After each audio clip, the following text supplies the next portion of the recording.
Jito Channel. Selanjutnya kita akan mendengarkan sambutan dan arahan dari Bupati Banyuasin. Berikan aplaus dan tepuk tangan yang paling meriah untuk Bapak Haji Asqalani Sarjana Hukum Majelis Hukum. Kami persilakan. A'udzubillahiminasyaitonirrajim. Bismillahirrahmanirrahim. Assalamualaikum warahmatullahi wabarakatuh. Alhamdulillah, alhamdulillahirabbil alamin, wassalatu wassalamu ala asrofil anbiya wa mursalin wa ala alihi washabihi ajmain, amma ba'du. Yang sama-sama kita hormati, kita banggakan, alhamdulillah hadir bersama kita yang selalu setia mendampingi kami, Pak D. Haji Selamat Somo Sentono sebagai Wakil Bupati Banyuasin. Berikan aplaus untuk beliau. Alhamdulillah beliau tambah ceria, tambah semangat, dan kelihatan tambah mudah. Maklum, sudah ada yang ngurusnya sekarang Pak D. Dan juga hadir bersama kita langsung 3 pimpinan dewan sekaligus, jarang-jarang ketemu, baru malam hari ini terjadi. Ketua DPRD Kabupaten Banyuasin Pak Irian Setiawan, dan juga Dinda kami Soekardi dan Nur Ismatuddin. Terima kasih atas kehadirannya. Dan kami juga hari ini didampingi oleh Ustadz Kondang kita, Dr. Kiai Haji Ikrar SAG MM. Luar biasa, sholat isya, sholat tarawih, cepat, singkat, padat, tapi yang paling penting nikmat. Rasa nikmat sahdu itu luar biasa. Ini baru ketemu saya dengan Ustadz yang luar biasa. Mudah-mudahan mendapatkan berkah dari Allah Subhanahu wa Ta'ala. Dan juga saya hari ini didampingi beberapa kepala dinas Kabupaten Banyuasin, dan juga ada staf sus Kabupaten Banyuasin juga sempat hadir. Pak Camat, Pak Dan Ramil yang mewakili Pak Kapolsek juga sempat hadir pada malam hari ini. Ketua MUI Kabupaten Banyuasin Pak Adnan Abdul Somad, terima kasih atas kehadirannya. Dan juga yang kami hormati terutama Pak Kades, tuan rumah Pak Skimin, dan teman-teman dulur saya Kades di dalam lingkungan Kecamatan Karangagung Ilir, bapak-bapak, ibu-ibu sekalian yang masih setia menunggu kami pada malam hari ini. Insyaallah semuanya dimuliakan oleh Allah Subhanahu wa Ta'ala. Syukur alhamdulillah pada kesempatan malam hari ini, walaupun terlambat, alhamdulillah kami masih tetap nyampe di Karangagung, di desa Maju Ria. Alhamdulillah, ini sebenarnya berkat daripada rahmat dan ridho dari Allah Subhanahu wa Ta'ala. Salawat beserta salam selalu tercurahkan kepada junjungan kita Nabi besar Muhammad sallallahu alaihi wasallam beserta keluarga, sahabat, dan pengikutnya. Semoga kita yang hadir pada malam hari ini mendapatkan secepatnya di kemudian hari. Amin ya robbal alamin. Sebelum kami sambutan, saya tidak mau kalah saingan juga dengan Pak Ketua, dan termasuk juga imam kita tadi banyak pantun. Hari ini hari Sabtu, besok hari Minggu. Masih ingat aku? Hari ini kita harus Sabtu itu apa? Bersatu. Oh, sembahyang 5 waktu. Besok kita harus. Oh, hari ini hari Sabtu, besok hari Ahad. Jangan pernah tinggalkan sholat 5 waktu dan lupakan perbuatan yang jahat. Wah, ini paham saya. Ingat saya. Kalau yang Pak Ketua itu paling gampang, po ambe-ambe, bala ke kupu. Kalau kita mau cepat maju, kita harus bersatu. Nah, ini pantun saya ini. Pergi berlibur di hari Selasa, tidak lupa mengajak orang tua. Selamat menjalankan ibadah puasa, semoga Allah mengampuni dosa kita semua. Lemak nian minum es dogan. Biar manis ditambah gula. Ayo semangat kita hatamkan Al-Quran. Jangan kendor, terus cari pahala. Nggak masuk nih pantun itu? Masuk. Bapak Ibu dan saudara-saudara sekalian, banyak cerita sesungguhnya ingin kami sampaikan pada malam hari ini. Namun mungkin sudah malam, beberapa hal saja. Ini sudah terniat dan sudah teragenda dari awal. Kegiatan rutinitas pemerintah Kabupaten Banyuasin untuk melaksanakan Safari Ramadan. Ini dalam rangka kita untuk melaksanakan program Banyuasin Religius. Ada beberapa kegiatan di dalamnya, ada Safari Ramadan, Safari Jumat, dan juga maghrib mengaji, gerakan duha bersama, gerakan mencari amal, zakat, infak, sedekah, dan juga ada kegiatan-kegiatan lainnya. Termasuk juga pada saat ini kita ada melaksanakan khatam Al-Quran 30 juz untuk 50.000 penghatam Al-Quran se-Kabupaten Banyuasin. Alhamdulillah sampai hari ini laporan dari kepanitiaan sudah 33.686 orang yang sudah menghatamkan Al-Quran. Alhamdulillah untuk Karangagung Ilir sudah 1.056 orang yang menghatamkan Al-Quran. Dan ternyata kegiatan kita ini disimak dan diketahui oleh dunia. Insya Allah tanggal 11 nanti kita akan mendapatkan penghargaan dari salah satu organisasi dunia bahwa Kabupaten Banyuasin penghafal terbanyak di dunia. Nah, ini luar biasa ini. Dan akan dilanjutkan, tapi sesungguhnya bukan penghargaan itu yang kita harapkan, tapi sesungguhnya kita mengharapkan keberkahan, rahmat serta ridho dari Allah Subhanahu wa taala atas kita menghatamkan Al-Qur'an di Kabupaten Banyuasin. Itu hakikat yang kita inginkan, yang kita harapkan. Kalau hadiah itu sebagai tambahan saja, sebagai organisasi dari manusia. Dan perjalanan kami hari ini, kami sudah niat dari jam 12. Kalau saja dari jam 12, Ustaz. Tapi apalah daya, kita hanya diberikan hak oleh Allah untuk berniat, untuk merencanakan. Dan kita punya hak untuk menjalankan, melaksanakannya. Itu sudah, niat sudah, kami rencanakan sudah, dan kami sudah melaksanakan perjalanan. Target kami 3:30 sudah sampai ke Majuria, Karangagung Ilir. Itu rencana kami, target kami. Tapi apalah daya, takdir menentukan lain, bahwa kami nyampe sini jam 6:20 sudah maghrib dan sudah berbuka. Alhamdulillah masih sampai ke Karangagung Ilir ini. Jadi ini salah satu bukti bahwa yang punya kuasa dari semuanya itu adalah Allah, bukan kita manusia. Kita punya hak berniat, berusaha, berdoa, dan yang menentukannya adalah Allah, bukan kita. Makanya kita harus terima semua itu dan kita ikhlaskan, kita sabar. Alhamdulillah kita masih nyampai di sini. Inilah dapat hikmah dan pelajaran yang sangat penting. Bayangkan, tidak masuk akal, tidak masuk logika. Di tengah laut bisa kandas pasir, aneh bin ajaib. Laut kandas, ada apa itu? Makanya saya bercanda-canda di dalam speed. Kita harus ikhlas terima ini. Kita nikmati kandas ini.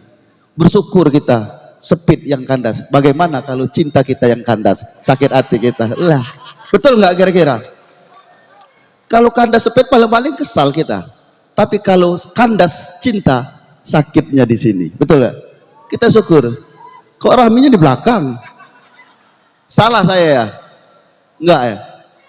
Ya ini sesuatu ujian. Terus kita telepon Pak Camat, terus minta bantuan. Sana sini minta bantuan. Alhamdulillah, 1 jam kemudian bantuan datang. Ternyata speed yang akan membantu kita, kandas kembali dia. Apa anda kata? Orang sudah niat bantu, kandas. Akhirnya sampai, pindah speed separuh tinggal di speed yang lama, separuh speed yang baru yang menyelamatkan kami. Berjalan kita perlahan, akhirnya masuklah ke alur sungai, akhirnya kita jalan. Baru 5 menit jalan, speednya mogok, mesinnya rusak, pak diesel. Apa hendak dikata? Mogok untuk yang kedua kalinya. Kita tetap tersenyum dan ketawa, dan kita berdoa, membaca surah Al-Fatihah dan segala macam, berdoa kepada Allah. Tolong ya Allah, kami sudah niat, kami sudah rindu dengan masyarakat Karangagung Ilir. Kami harus ketemu dengan masyarakat malam hari ini juga ya Allah. Itu permintaan kami.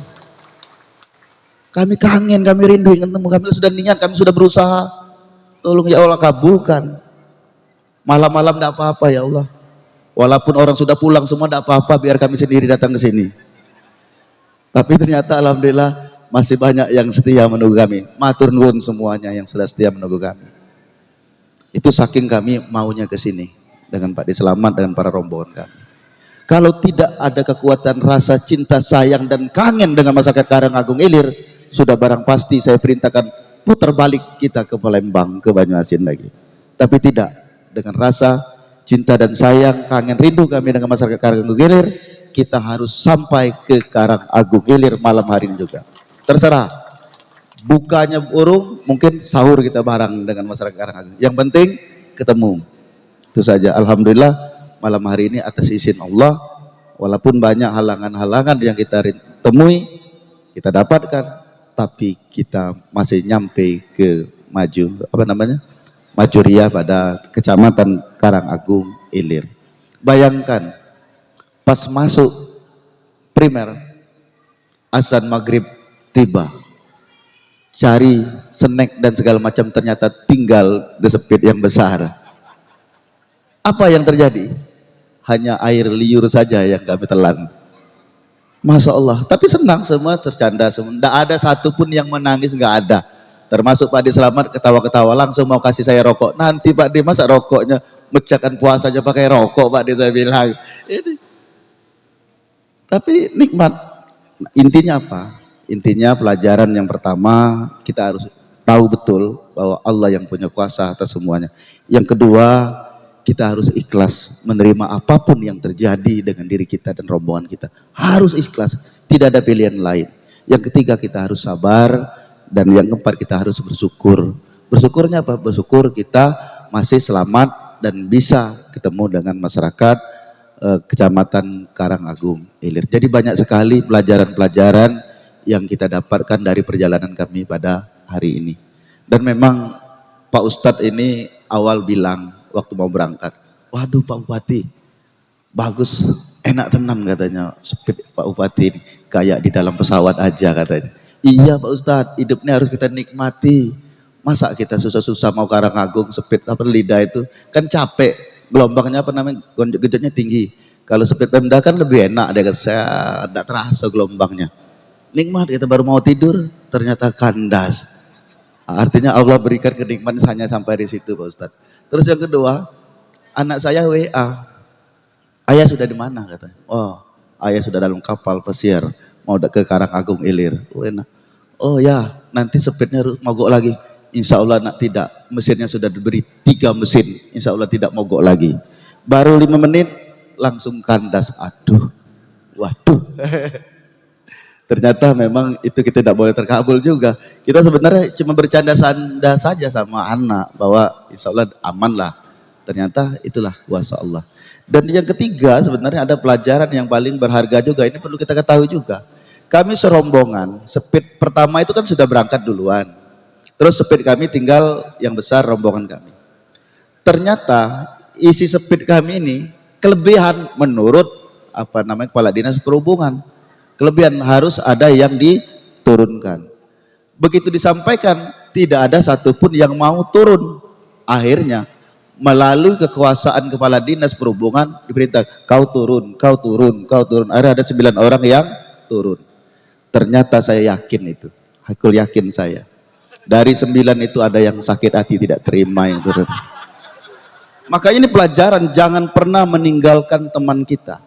Saya di dalam sepit, terpikir saya, jangan-jangan yang kita tinggalkan tadi ada wali Allah di situ. Kita tidak tahu kita. Kita merasa ustadz, kiai, bupati, wakil bupati, pimpinan dewan, cak kehebatan, kepakaman. Ternyata kita orang biasa. Yang kita tinggalkan, yang supir lah, yang pengawal lah, segala macam, pendamping macam. Kita nganggapnya remeh. Ternyata mereka adalah wali Allah. Yang saya bayangkan apa tadi? Mereka ditinggal, dipaksa tinggal kan, suruh tinggal. Terpikir enggak kita semua? Yang kita tinggalkan tadi, kunci dibawa oleh pimpinan, kunci mobil. Mau pulang nggak bisa. Terus dia naik ke tempat parkiran mobil. Terus di situ makanan banyak. Ternyata dia nggak punya uang. Sedih nggak dia kira-kira? Bayangkan. Ya Allah, gimana? Mau minta uang dengan pimpinan yang melok sepit tadi, malu atau tidak sempat lagi minta karena sudah ditinggalkan, disuruh turun, dipaksa. Nah inilah pelajaran bagi kita semua, jangan pernah meninggalkan teman kita. Kita tidak tahu. Mungkin yang punya nasib, yang punya keberkahan, punya ridho Allah, orang yang kita tinggalkan. Jadi kira-kira apapun yang terjadi, susah sama susah, senang sama-sama senang, tersenyum sama-sama tersenyum, sedih sama-sama sedih. Kita harus berangkat bareng, jangan pernah saling tinggalkan teman, apalagi sampai meninggalkan pacar, apalagi sampai meninggalkan istri, akan celaka jadinya. Kok diam? Ada yang itu ya? Ada. Makanya hikmah-hikmah ini pelajaran bagi kita semua. Bapak Ibu dan saudara-saudara sekalian, tadi saya ngobrol dengan Pak Diselamat, masyarakat kita harus guyup, harus sama-sama kita membangun Banyuasin, negeri yang tercinta ini. Insya Allah mudah-mudahan harapan keinginan masyarakat, terutama kaitan dengan penerangan, listrik sudah masuk, sudah 2 tahun, 3 tahun ini listrik sudah masuk ke Karangagung Ilir. Dulu gelap, betul nggak kira-kira? Makanya Karangagung Ilir tingkat pertumbuhan penduduknya tinggi waktu mati lampu kemarin. Karena masyarakat nggak ada pekerjaan, kerjanya cuma itu saja. Yang pu ambil kata Pak Ketua tadi. Tapi begitu listrik sudah terang, angka kelahiran sudah mulai menurun. Karena sudah banyak kerjaan, nonton TV dan segala macamnya, sudah mulai terlupakan yang pu ambil tadi. Betul nggak kira-kira? Jadi alhamdulillah. Yang kedua, harapan keinginan masyarakat yang paling penting pada saat ini saya lihat untuk jalan poros. Kami sudah berusaha, sudah berjuang, dan sudah kami laksanakan pembangunan jalan poros ini. Walaupun sampai hari ini belum selesai.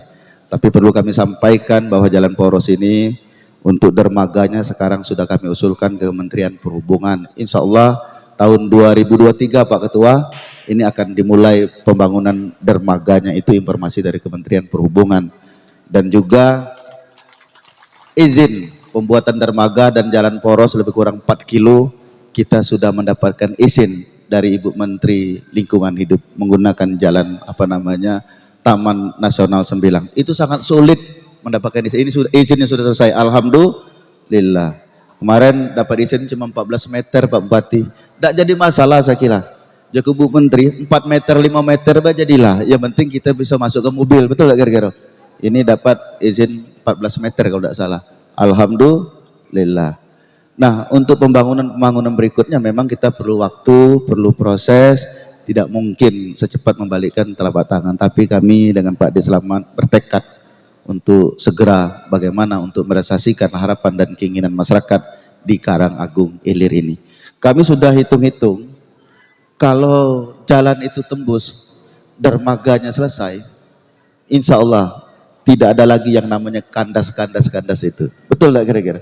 Karena perjalanannya cepat, penyeberangan aja cuma 15 menit, 10 menit atau 15 menit cuma.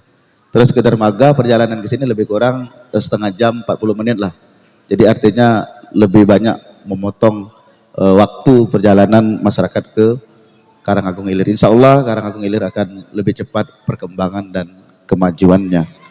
Dan selanjutnya juga masyarakat Karangagung Ilir harus kompak, ada 12 gerakan, 7 program kita itu untuk dijalankan, terutama yang kaitan dengan kebutuhan, memenuhi kebutuhan masyarakat itu sendiri. Tanam sayur, tanam buah-buahan, saya lihat sudah banyak sudah di Karangagung Ilir. Saya tidak ingin Pak Camat, Pak Kades, masyarakat Karangagung Ilir itu beli sayur mayur dari Palembang. Saya tidak mau itu terjadi lagi ke depan itu. Harus dirubah pikirannya. Masyarakat Karangagung Ilir jual sayur mayur ke Palembang. Iya harus itu. Kalau sekarang masyarakat bawa uang ke Palembang beli sayur, bebek, intik, entok, ayam, angsa, semuanya beli dari Palembang, termasuk telur-telur juga beli di Palembang. Sekarang kita robah. Kalau dulu bawa uang ke Palembang, pulang bawa sayur mayur segala macam, sekarang kita dari Karangagung Ilir bawa intik, bebek, entok, ayam, angsa, sayur mayur, buah-buahan ke Palembang, pulangnya bawa uang. Pinter nggak itu kira-kira? Sekarang lah mulai lu nanam sayur mayur. Sudah, ada yang belum, ada yang sudah. Yang belum itu pemalas itu. Iya, masa mau masyarakat itu sekarang di sawah-sawah saya kontrol. Kemarin ada taburan, mana ada lagi tanam sayur mayur di sawah-sawah. Kalau dulu kan di pematang sawah itu kan tanam sayur. Itu kan subur sesungguhnya. Nah ini harus dikembalikan lagi tuh Pak Kades. Ini tugas Pak Kades. Tapi Pak Kades, Pak Camat, kita tidak bisa juga memerintah masyarakat kita, kamu tanam sayur, pelihara ayam, pelihara bebek, intok. Tapi Pak Kades, Pak Camat tidak menanam sayur, tidak melihara, tidak mau masyarakat nurut. Oh, itu Pak Kades merintah-merintah aja, enak aja. Dia juga nggak melihara, nggak tanam juga. Jangan Pak Kades hanya nanam yang di rumah saja, yang di ladang itu, nah yang ladang besar itu Pak Kades. Ngerti Pak Kades? Ngerti ya? Iya. Kalau yang itu kewajiban tuh Pak Kades. Tapi yang nanam menghasilkan sayur mayur itu yang harus digalakan lagi, harus dicontohkan kepada masyarakat kita. Inilah salah satu untuk strategi kita menurunkan kemiskinan, menurunkan angka stunting, menurunkan angka pengangguran juga kepada untuk menambah penghasilan rumah tangga juga itu bisa. Kalau mereka yang berjiwa entrepreneur, jiwa bisnis, sehingga nanti ke depan bahwa Karanganyar Hilir penghasil sayur mayur, cabai dan segala macam. Nah itu harapan kita ke depan itu. Bapak Ibu dan saudara-saudara sekalian, ini untuk pelayanan EKTP sudah jalan belum Pak Camat? Sudah ya? Sudah jalan. Jadi membuat KTP tidak perlu lagi ke Pangkalan Balai, cukup di kecamatan saja. Insya Allah tahun ini kantor camatnya kita bangun melalui dana kementerian. Iya, kami walaupun di Pangkalan Balai dengan Pak D, terbayang terpikir terus dengan Karanganyar Hilir ini ya Pak D ya. Iya. Pokoknya apa yang bisa kita kerjakan, yang kita lakukan, kita perbuat, pasti kita perbuat untuk masyarakat Karanganyar Hilir. Tapi memang masih banyak hal, persoalan-persoalan, harapan, keinginan masyarakat yang belum bisa kita penuhi secara menyeluruh, namun secara bertahap insya Allah, karena kami sudah bertekad untuk memenuhi harapan dan keinginan masyarakat itu, termasuk juga di bidang kesehatan, di bidang pendidikan juga kita utamakan. Oleh sebab itu tentunya nanti masyarakat, Pak Kades terutama yang paling terpenting sebagai dulur-dulurku, hal-hal yang kaitan dengan apa yang menjadi harapan keinginan masyarakat sampaikan dengan Pak Camat dan sampaikan dengan saya sebagai bupati dan Pak D sebagai wakil bupatinya. Kita berharap ke depan tidak ada lagi masyarakat kita yang putus sekolah, tidak ada lagi karena tidak ada biaya segala macam. Itu yang harus kita bantu Pak Kades. Tidak ada lagi masyarakat kita yang kelaparan, tidak ada lagi masyarakat kita yang tinggal di gubuk yang riot yang tidak layak huni lagi. Makanya ada program bedah rumah. Alhamdulillah Basnas malam hari ini memberikan bantuan untuk bedah rumah. Kami berharap juga dari dana desa juga dari dana pemerintah Kabupaten Banyuasin. Kita sama-sama lah, guyup lah gitu untuk mengurusi masyarakat kita. Dan masyarakat yang perlu kita urus itu masyarakat yang susah, yang miskin, yang tidak punya kemampuan. Kalau masyarakat yang kaya-kaya, yang sudah pejabat-pejabat, tidak usah diurus lagi. Mereka sudah bisa ngurus sendiri, betul enggak kira-kira? Makanya yang perlu kita bantu, kita urus itu masyarakat yang memang betul-betul mengharapkan bantuan kita. Kita juga berharap ke depan tidak ada lagi masyarakat kita yang tidak bisa dibawa ke rumah sakit, ke puskesmas, karena tidak ada uang untuk berobat. Semuanya harus kita lakukan pengobatannya. Makanya saya minta berkali-kali disampaikan dengan kepala puskesmas, dengan tenaga kesehatan, untuk melayani masyarakat Karanganyar ini sebaik-baiknya. Sebab itu jangan berpikir, nggak ada KTP-nya, nggak bisa dilayani. Itu kan hanya urusan administratif saja. Dilayani dulu, diurus dulu, nanti KTP-nya minta dengan Pak Camat bantu untuk dibuatkan. Mungkin kartu BPJS-nya hilang atau segala macam, harus dicari dulu. Orang sakit dibawa puskesmas, terus suruh pulang lagi bawa KTP, ya mau modar dia, betul nggak kira-kira? Makanya yang benar dilayani dulu, baru suruh keluarganya ngambil KTP ke rumah. Masa orang sakit suruh pulang dulu ngambil KTP, ngambil kartu BPJS? Karena itu pernah terjadi di beberapa puskesmas juga. Makanya saya selalu wanti-wanti, jangan sampai ini terjadi di Karanganyar Hilir. Itu harapan kita. Karena kami sudah diamanahkan oleh Allah, oleh bangsa dan negara ini, oleh masyarakat sendiri. Kami diamanahkan untuk memimpin negeri ini, untuk mengurusi, melayani masyarakat Kabupaten Banyuasin dan membangun Kabupaten Banyuasin yang kita cinta ini. Tadi disampaikan Pak Ketua, Pak Ketua memberikan apresiasi kepada Bupati, Wakil Bupati. Terima kasih Pak Ketua. Memang jujur kita akui banyak kabupaten kota termasuk juga provinsi baru setahun, setengah tahun memimpin Bupati, Wakil Bupatinya begoco, tinju-tinjuan, tidak akor, tidak saling tegur. Makanya saya sering dengan Pak D saya sampaikan, karena Pak D ini saya sampaikan walaupun dia sebagai Wakil Bupati, wakil saya, tapi sesungguhnya dia adalah orang tua saya. Saya adalah anak beliau. Jadi saya dari dulu, dari tahun 99 kenal dengan beliau. Waktu saya, ini tidak apa-apa cerita masa lalu ya. Waktu saya pacaran dengan almarhumah istri saya pertama itu, Saya sebenarnya dekat dengan Pak D dulu, istri saya kan anak buahnya Pak D di partai. Jadi saya ngikutin Pak D kemana Pak D jalan, tukang bawa tas Pak D, tukang semir sepatu Pak D. Biar ngambil hati Pak D, akhirnya Pak D setuju dengan saya. Aindo katanya, itu bagus cowok itu katanya, orangnya rajin katanya. Akhirnya dapat saya, itu politik saya juga itu dulu. Saya ingat betul, saya iring waktu sholat maghrib ke masjid, Pak D masjid Pak D sholat. Oh sholatnya rajin katanya, bagus untuk itu jadikan suamimu katanya. Itu waktu itu Ibu Heriati masih jadi dewan, saya masih pengangguran Pak waktu itu Pak. Tapi rekomendasi Pak D selamat, akhirnya jadi saya, alhamdulillah. Itu salah satu strategi juga itu Pak D. Ya dekati orang tuanya, pimpinannya, ternyata kita cinta sama anak buahnya. Tidak apa-apa, tujuan baik namanya itu. Yang tidak boleh itu kan tujuan jahat tadi ya. Tujuan baik boleh, itu salah satu contoh saja. Jadi kalau ingin melamar harus baik-baik. Makanya dalam konsep Islam kita harus baik kepada semua orang. Apalagi di bulan suci Ramadan ini. Di bulan suci Ramadan ini banyak sekali bahasa-bahasa yang selalu kita dengar. Bulan Ramadan ini bulan yang suci, bulan yang mulia, bulan yang penuh keagungan, bulan yang penuh rahmat, bulan yang penuh keberkahan, bulan yang penuh pengampunan. Artinya bulan ini adalah bulan yang sangat istimewa. Rugi dan sayang kalau kita tidak menjalankan ibadah puasa ini dengan sebaik-baiknya. Oleh sebab itu tentunya di bulan suci Ramadan ini pahalanya dilipat gandakan juga, Ustaz. Tapi perbuatan jahat juga dilipat gandakan juga. Jadi ada keseimbangan. Makanya kita harus banyak-banyak beramal, berbuat kebaikan kepada sesama kita untuk saling membantu. Tadi kita baru melaksanakan pengukuhan pengurus Basnas Kabupaten Banyuasin, UPZ, Unit Penagihan Zakat Infak Sedekah melalui Basnas. Saya berharap dengan Pak Kades dan pada pengurus yang telah dikukuhkan tadi untuk menjalankan tugas ini dengan sebaik-baiknya, dengan seikhlas-ikhlasnya. Karena tugas ini adalah tugas berat, tapi sesungguhnya adalah tugas yang sangat mulia. Kita akan menyelamatkan orang-orang yang punya harta, yang memang sudah mendapatkan perintah Allah. Sebagian rezeki yang kita dapatkan adalah untuk orang lain, untuk fakir miskin, yatim piatu, dan kaum duafa. Ada dua hal yang kita selamatkan di sini. Diselamatkan orang yang punya harta, menolong dia. Yang kedua, kita menyelamatkan para kaum duafa dan para yatim piatu, fakir miskin. Jadi tentunya sangat mulia sekali tugas ini.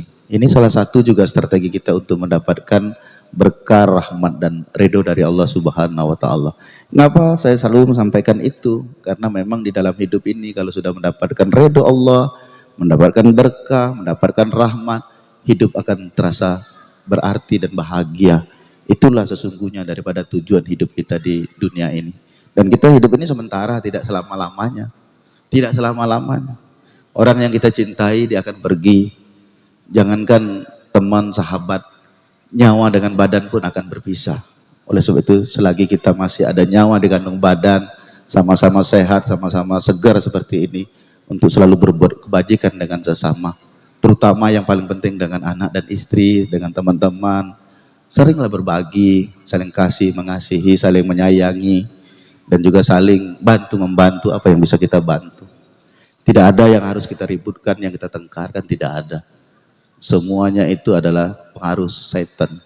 Oleh sebab itu tentunya mari kita sama-sama tingkatkan keimanan dan ketakwaan kita kepada Allah Subhanahu wa Ta'ala di bulan suci Ramadan ini.